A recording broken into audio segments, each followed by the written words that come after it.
Well, good evening and welcome to another session from the Community College Leadership Symposium at Tarleton State University. I'm Dr. Anthony Edwards, and I'm a professor in educational leadership and technology, and my students are presenting at the symposium. This session is on community college leadership, and the presenters are Michaela Ansay, Colin Hooper, Alita Martinez Rodriguez, Malik Miles, JC Trotter, and Rosemary Ward Wilson. So I will allow you all to get started. Awesome. Thank you, Dr. Edwards, for turning it over to us. Good evening, everybody. Like Dr. Edwards said, my name is Elida Martinez. I'm a graduate student here at Tarleton State University, pursuing my master's in education administration with a concentration in higher education. And I am also a youth engagement center counselor with the University of Texas at Austin. And today our group is here to share our findings over the last couple of weeks over our expert topic, which was community college leadership.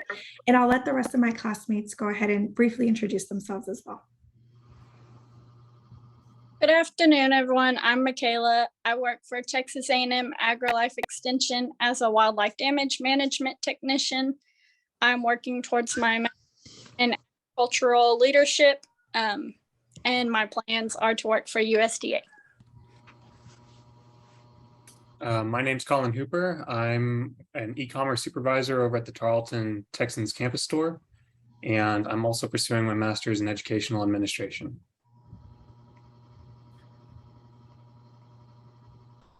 My name is Malik Miles. I'm a graduate assistant here at Tarleton for the housing department, and I'm pursuing a master's in higher educational administration and concentration in leadership. Hi, I'm JC, and I am the Senior Advancement Specialist at Weatherford College, and I am pursuing a higher ed leadership master's degree. And I am Rosemary Ward Wilson. I am a coordinator for faculty credentialing at Tarrant County College, and I am also pursuing my master's in education with a concentration on higher education administration. Awesome. Thank you all so much for introducing yourselves. So we're going to go ahead and get started with the literature review, and I will be going over what the origin of community colleges are within leadership, what community colleges look like today, and Malik will follow up with the challenges that community college leadership faces. So as we know, in our past couple of weeks, we have found that community colleges were established in the late 19th century as an immediate post-secondary option for high schools. And it was really an education pioneer by the name of William Rainey Harper who pushed for the creation of community colleges. Now, he coined the idea that instead of doing exactly 4 years for a bachelor's degree, to break it up into 2 in order to allow for high school students to have a smoother transition into what they called at the time a junior college. And, you know, as we know later on, it was coined as a community college. So the first community college that was established was in 1908, and it was Joliet Junior College. And the purpose of the community college was to serve as, again, an immediate post-secondary option for high school students at Joliet Township High School. And really, they wanted to offer a smooth transition from the junior college to a 4-year institution if students decided to do so. But the goal since the creation of community colleges has always been to cater to the needs of the community. So the immediate community that community colleges were located at. Now, today, there are over 1,500 community colleges across the nation, and there are 40% of the students who are in higher education attend a community college. Now, out of that 40% of students, community colleges do house a lot of non-traditional students. And what we mean by non-traditional students are students who are typically minorities, so a lot of people of color, students who come from a low socioeconomic background, students who might have other responsibilities outside of school. So meaning that they are not full-time students, they are part-time students who have full-time jobs, who have financial responsibilities at home. And of course, these students might not always be academically prepared to take college courses. Now, within the 40% of students that attend community colleges, that 40% is also very diverse as far as ethnic and national backgrounds. Like I mentioned before, a lot of non-traditional students are minorities or people of color who are wanting to obtain a higher education at a more affordable cost. And now I'll turn it over to Malik to talk about the challenges that community college leaders face today. Hello again. So on the screen, we have listed 4 challenges that community college face. Diversity within faculty, staff is not widely seen. And the reason why that is the students. So to kind of give a kind of an explanation, the students within community colleges are more diverse, but the faculty and staff are less diverse than the students. Some of the reasons that lack of diverse staff is there are lack of qualified diverse professionals applying for faculty roles, and this is due to the percentage of doctoral graduates of color. Another reason would be students who don't see themselves reflected within faculty and staff can affect student retention and enrollment, which in turn affects the amount of faculty and staff that can be hired into a community college. And another reason that I identified was the fear of tokenism. A lot of individuals aren't applying to these roles for the fear of them being the token diverse or ethnic person within working in the community college. And then another reason I identified were a shortage of community college leaders. And these shortages come from current presidents are resigning and they're having difficulties filling these positions. So there would be a president working in a community college and they're retiring within the next 5 years. And there's the reason for that is there's a decreasing number of individuals going into these programs that are in place to train them for leadership positions within community colleges. There aren't enough students enrolling in academic programs that prepare them for college leadership. Training programs tend to fall short in providing content and effective communication with faculty members and administrative staff. And many community colleges do not look for representatives outside the community college system, basically saying that community colleges don't look for individuals who don't work within the community college realm. And another challenge was pressure from the federal government to deliver more career-based programs. And this is due to kind of give an explanation of that is due to the number of unfilled job positions and the lack of people applying for jobs. The federal government has been proposing and forming different bills and grants that would allow students from low-income communities and other places to get into job training programs. This also includes partnership grants and funding for adult education and career and technical education. Another one political acumen in terms of social justice issues. Community college leaders are looked at to take political stances when it comes to social justice issues. For example, after the murder of George Floyd and the protests around the nation, the president of Louisiana Community and Technical College System formed a task force dedicated to review all majors, adult education and general education to make sure race and equity are embedded in the curriculum. And they will also meet about ways that they can improve diversity within their institution.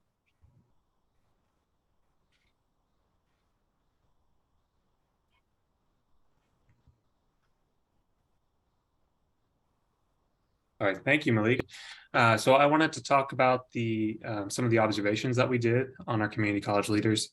It wasn't very difficult to reach out and get a hold and find some folks who would let us observe them. And if we weren't able to, we were able to use their social media. Today, community college leaders are very focused on visibility, transparency about what they do. So we were able to get some pretty good information out of this. The 4 qualities that we really saw stand out in our community college leaders were being a strong representative for the institution they worked for. In this way, they really showcase the best qualities of their institution. They work to, let me bounce to JC's vice president of institutional advancement, for example. He took some donors out to lunch, and instead of just making the big ask, what he decided to do was ask them questions about their times at the community college he worked for. A lot of them were alumni. And after lunch, he showed them around some of the facilities that donor money had built. And by doing so, he really got them excited about the community college, showed them ways they could impact the community college. And this is a good example of strong representation. And demonstrating passion is the second quality. And really that was apparent in every case. The example I have here is Allison Watley. Rosemary observed Allison Watley throughout her day at the community college. And it was really apparent in everything she did. She was highly focused on the impact she had on her community college. And just by observing her, you could see the passion she had for what she was doing. And that kind of thing is very encouraging for a leader's subordinates, for their colleagues, and helps people to pursue the mission in a way that's highly productive. The third quality was celebrating student success. And this was most apparent in the social media. We observed 4 different social medias. Presences, Dr. Greg Powell, the president of Panola College. We had Ellie observed Dr. Krista Sleshko, and I observed Dr. Leanne Nutt. She's the president of a local community college in Tomball. And each one of them made regular posts about the students that they had worked with in the past, interacted with, and what they were doing. And this sort of celebration of student success, what it does is it not only showcases the college's best qualities, but also demonstrates to everyone around the community around that the community college is doing excellent work. Finally, the fourth quality we saw was each of these community college leaders were always working towards the community college mission, or they were encouraging their colleagues and subordinates to do the same. A good example of this would be actually the social media account Malik looked at, which was the Office of Diversity, Equity, and Inclusion. A lot of their Instagram page was designed to keep interested students informed about various student organizations, the speakers, the similar events related to diversity and inclusion, and in this way really promote that particular part of that community college's mission, which was a Springfield College. And also, again, Rosemary's Allison Watley, constantly working towards the mission. Everyone around her is very much aware of what the mission is and what they need to do to pursue it. And that's what I have for observations. Okay, next we're going to talk about our expert interviews and some of the qualities, responsibilities, and involvement that we saw throughout them. We had 6 different interviews that we did. And within those 6 interviews, some of the leaders we interviewed really hit on the qualities that they have and what they think other leaders should have. Some of the qualities I saw in our interviews was passion for education, students and staff. So they're not just passionate about teaching or helping get people the education they need, but they're also passionate about the students and about the staff and faculty, and they're very involved. Next is they were caring, involved. Many leaders have worked/been in positions in their field to gain knowledge and experience and understanding. And in a lot of our interviews, when we asked them, was it a straight path to where you were going? A lot of them hit on, it's really important to be involved in all aspects of the job and not just your position. That way you gain understanding of what's going on around you as well. Another quality we saw was leaders can admit when they're wrong, and they can be very decisive. And then lastly, they're very respectful. Next, under responsibilities, we saw a lot of managing of projects. They attend a lot of meetings. It's important staying up to date on the latest topics and continuing to be involved in programs and courses. Develop meaningful relationships and learning new skills was very important to a lot of our interviewees, and watching for critical issues and responding to immediate needs. Another thing we saw a lot of was usage of data incorporated in leadership positions. I felt 3 out of the 6 mentioned something about data, and that was very important to them. My interviewee, she mentioned that data is a very big part of leadership and her role. Next, we saw that they check for enrollment limitations, look up percentage of scholarships offered, and they do a lot of emailing and come in every day and check voicemails from students. Lastly, we had involvement, and They said it's very important to engage in professional development. They work hands-on with students, but not just students, also faculty and staff to help them with matters. And normally they're involved in not just the colleges, but also the communities in which the colleges reside. And that's all. Thanks, Michaela. I'm going to share the best practices at community colleges, and specifically as it relates to our expert topic, community college leadership. We chose these 3 best practices based on our group project findings as well as further research. So I will begin with the first. Social media is really more prominent in today's society than it ever has been, and community college leaders have recognized that and how it can bring value to their institution. Many community college presidents and other executive leaders have also recognized that social media is kind of a built-in part to their job as they become more involved in marketing and supporting their institution. Several platforms that are widely used by community college presidents and other executive leaders include Facebook, Twitter, YouTube, Twitter being the most popular, and Instagram, also an increasingly important or popular platform. Snapchat and TikTok are not as widely used by community college presidents and other executive leaders. However, it is still being utilized within institutions. Social media platforms are extremely beneficial to community college leaders because it is a way that they can expedite information to various target groups. Different audiences tend to gravitate towards different platforms. So you kind of can get your younger audience through Instagram and Twitter, and then your older audience through Facebook. You can use it to promote effective communication, promote student, faculty, and staff success, maintain a presence, reinforce the community college mission, and much more. And our second best practice is power of mentorship. And excluding the college presidents, we felt as though executive leaders tend to stay in their roles for a pretty long time. And as these senior level leaders are retiring or changing positions, it can be challenging for community colleges to find good quality leaders to fill those positions. And additionally, it is even harder to replace the community college president. Community college president turnover rates have risen over the past years, and tenure has gone from 7 to 9 years to now 5 to 7 years.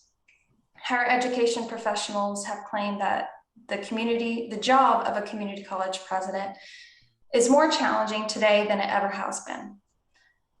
Implementing mentorship to enhance leadership development can be a way that community colleges remedy these challenges and help fill these vacant leadership positions. Higher education professionals have actually documented that mentorship has given positive results. Mentorship not only enhances the leadership skills of the mentee, but it also strengthens the existing leadership skills of the mentor. And lastly, partnership and collaboration with community stakeholders.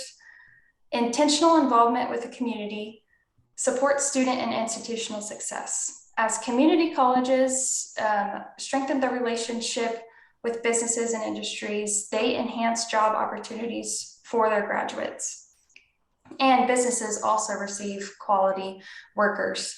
It is important that community colleges stay in touch with local businesses and keep those relationships good so that they can stay attuned with their employee needs and then provide the proper education for students to meet those needs.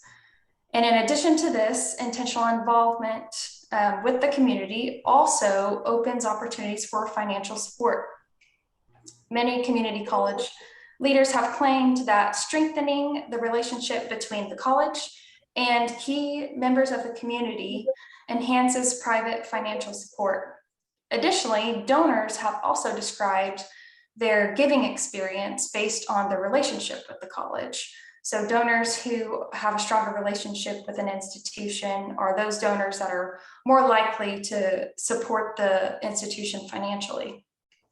And lastly, many community college leaders involved in private fundraising efforts have never asked for a donation or rarely asked for a donation.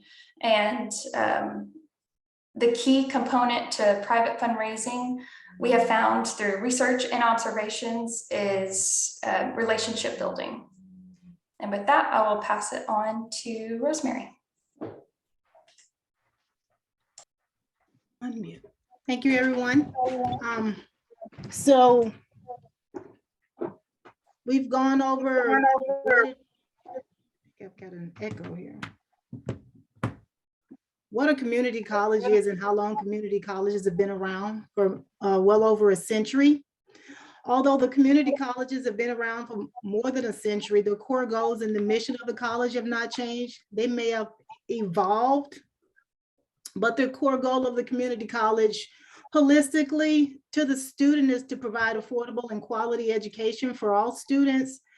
To the community that it serves, the goal is to meet the needs of the community, the needs and the demands of the local community that supports the college.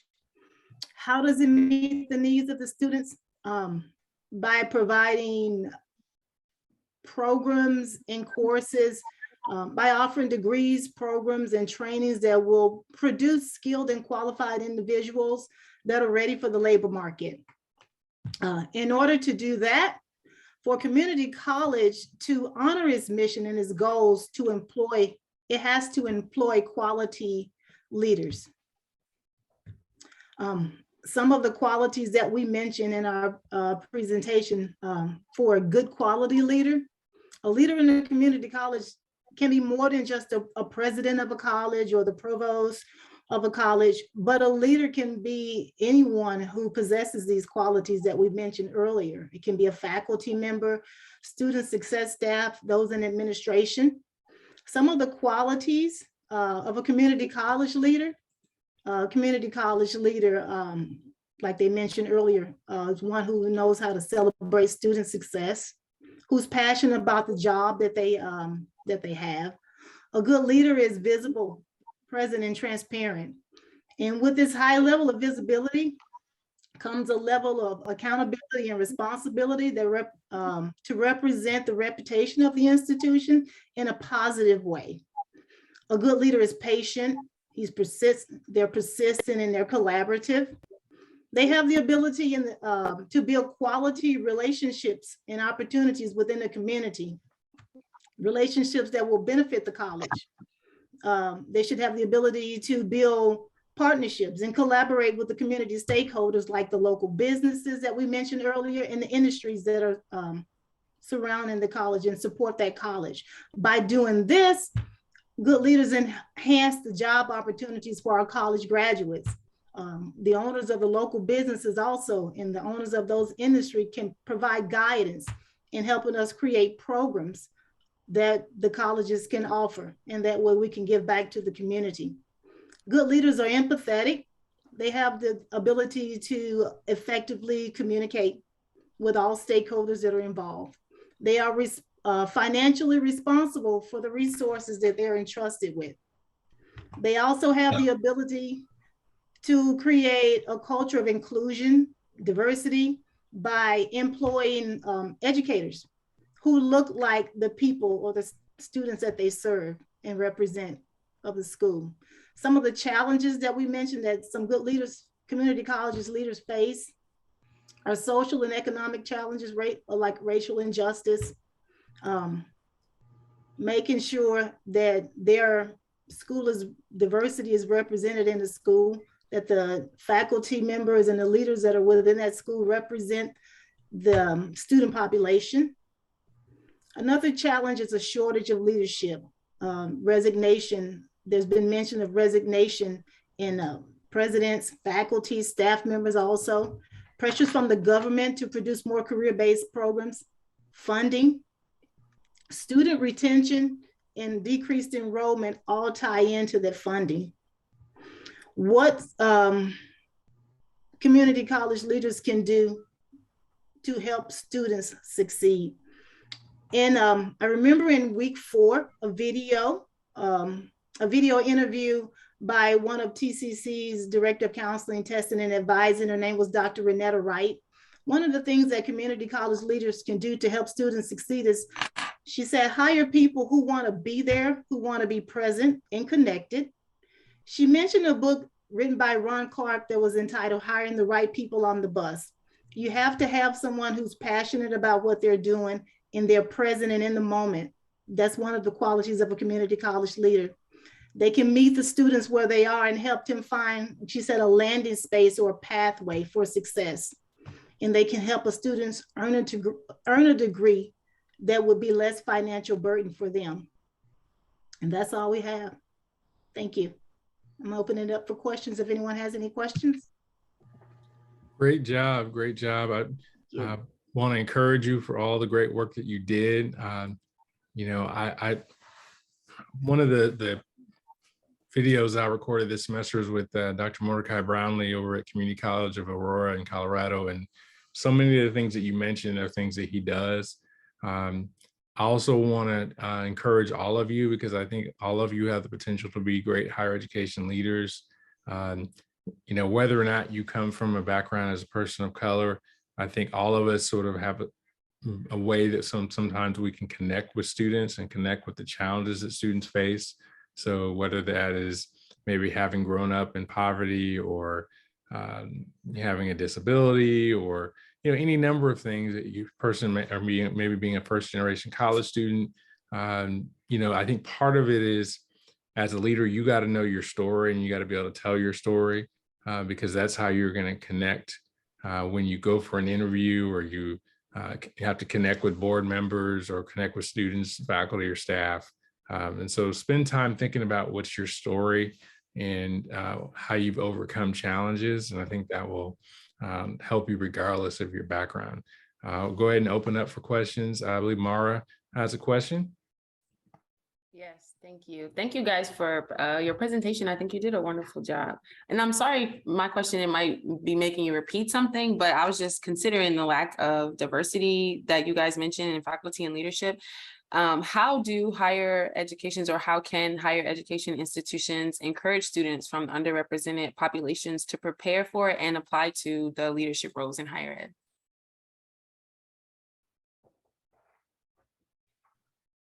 I guess I can kind of speak on it myself, because I'm kind of a representative of that. Because when I initially came into undergraduate, I wasn't coming in thinking that I was going to be in higher education leadership or administration. It just happened because of the representative of faculty and staff that I saw here on campus, and the involvement that I went through on campus, which is kind of went back to what I said, was students have to see themselves represented within institutions and things of that nature, because it can also trigger them and cause them to want to get involved in higher education. Because I'm a prime example of that. I didn't come in with the idea of thinking that I was going to master or go through a master's in higher education, but here I am. And that was just based off the different people within my institution that worked here who looked like me, who maybe had the same experiences as me. And I saw the passion and I saw the care that they had in me going here. So it wanted me, and it kind of drove me to want to be that for other students. Thank you for that, Malik.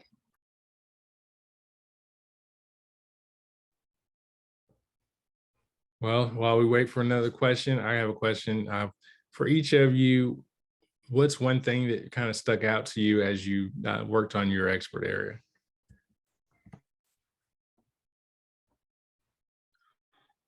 One thing for me that stuck out during the interviews was the passion and dedication that the community college leaders had. It seemed like they were really dedicated to the task that was before them with a lot of passion. And without that, you won't be successful and you won't see student success within the college. And to kind of go off of Rosemary, something that stuck out to me was, and this I feel like comes through their passion for education and wanting to help students. In our interviews, it seemed like every higher education leader's most memorable experience was helping a student. And that was really cool to see the different stories of how these higher education leaders are helping these various students in different ways. So that was one thing that really stood out to me and I thought was really neat. I think for me, it was definitely mentorship and how important it is in order to be successful in this field. The person I interviewed, she's actually like my age, so 25, and she's already in a leadership position at a community college here in Dallas. And she was just explaining like how important it was for her to like find somebody that not just looks like her, but kind of shares her values and that passion for student success that can help her through the role.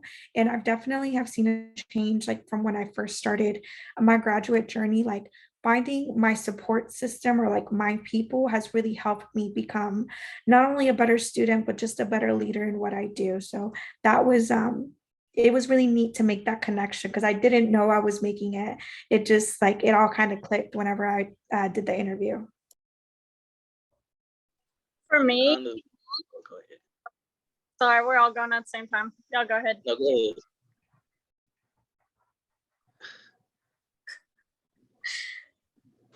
ahead. Okay, I guess for me, something that really stuck out in our expert interviews, or just our topic in general, is a lot of leaders really focus on other faculty and staff as well, not just students. And I thought that that was really important because they're not only looking out for their students, but also the people working with them and around them.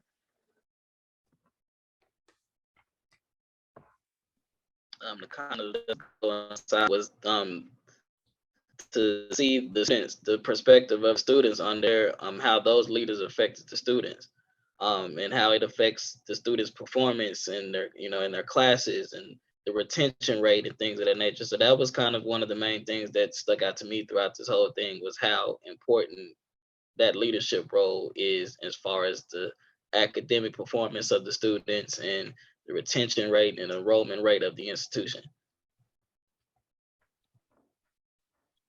For me, it was change leadership. It's not something we really were able to touch on in the presentation, but just this concept of being able to quickly adapt to new conditions in the community and new technology, and just new ideas in general, and quickly implement them into new programs, initiatives, that sort of thing. I think it's really important for higher education institutions to do that. I come from a private sector background, and it was way more fast paced than what I've seen in the higher education world. And I think it's something that we're going to need to start seeing more of in our higher education leaders. Thank you for your reactions. I do want to keep us, I know we're a little over time, but I want to get these questions because I think it's important. But just, keep that in mind sometimes as we kind of answer the questions. But all right. So Cameron, what's your question? Thank you. Yes. So knowing that these community colleges were developed with the goal of educational transition, the final destination obviously being the profession of these students and what they're studying, I was curious to know, based on y'all's observation in your interviews, what were the general education pathways the leaders took to gain those leadership positions? Sometimes students aren't really aware of what degrees or what experience is necessary to step into these roles. Did y'all happen to notice any generalizations amongst these positions? I can go ahead and chime in on this a little bit because this is something that I asked my interviewee and I have just seen in my journey through higher education, because I've been working in higher ed for about 4 years already. A lot of people did not come in with an education degree. Like me, myself, I have a business background. Like I have a human resources background. My interviewee, she had a history background. Like she wanted to be a history teacher or just teach history at a community college level. And I've known other people who have like healthcare backgrounds.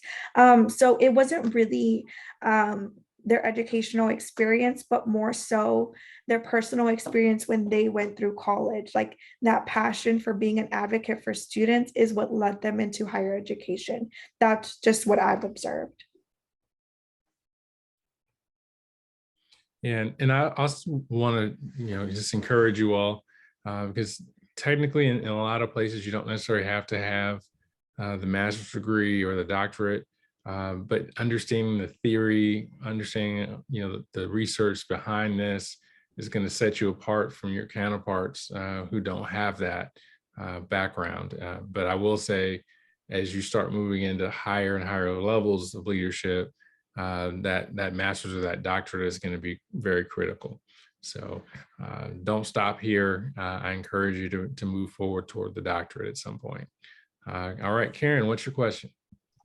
Mine's actually a really quick one, guys. I was just curious, after you've done all of your research and interviews and observations, if any of you have decided you now want to go into a high-level leadership position like president or vice president of affairs or something like that.